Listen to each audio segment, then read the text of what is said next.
What's up, YouTube? It's the phenomenal PAT. Back at it again for a review.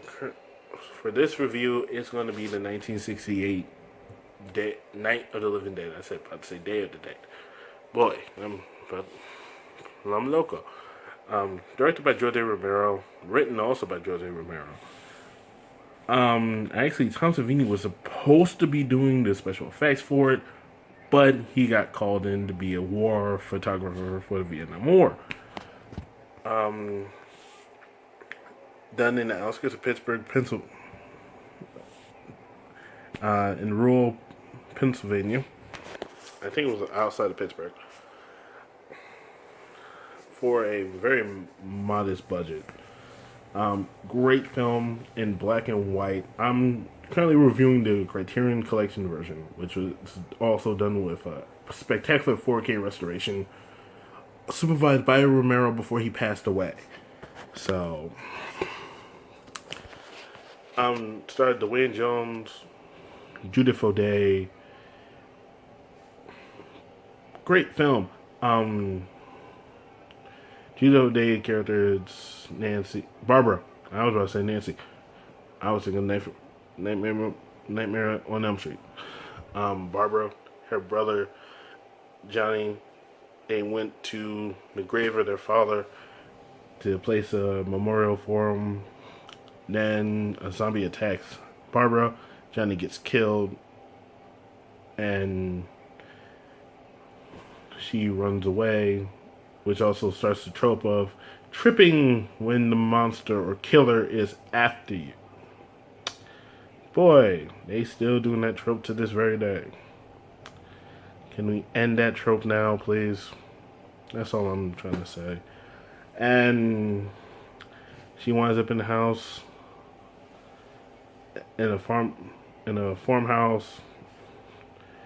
Then Dwayne Jones's Ben comes and saves her from being attacked. And then there's a group of people in the basement. So far, it's like it takes place in like one or 2 days. I think like one full day. Like the day when, or late evening, or somewhat evening when Barbara and Johnny gets attacked, to the whole night when everything else ensues until the next morning.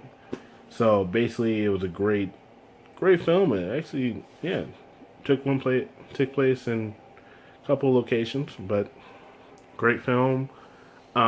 This was funny enough. Dwayne Jones's casting was, I think it was after Martin Luther King getting assassinated, or the film debuted after his assassination.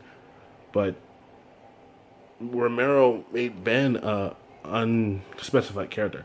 It could have been a white guy, could have been a black guy, but Dwayne Jones did the best performance during the auditions, and that's how he got the role. So, um, great film. Unfortunately, we've seen um,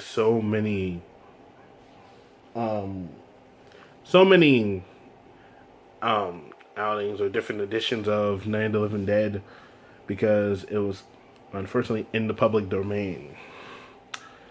So basically, you see multiple versions of the same film in many different ways.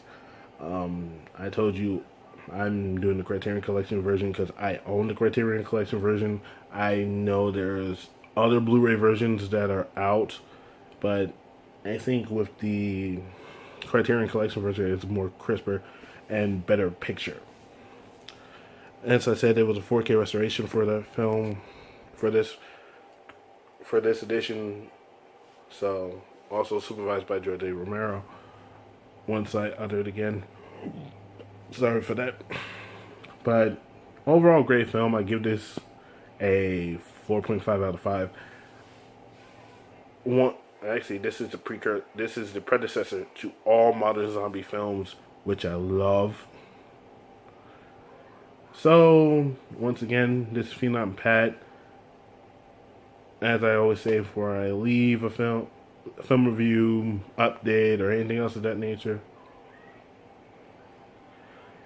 Three simple things: peace, love, and blue. Catch y'all later, guys. I love you. Peace.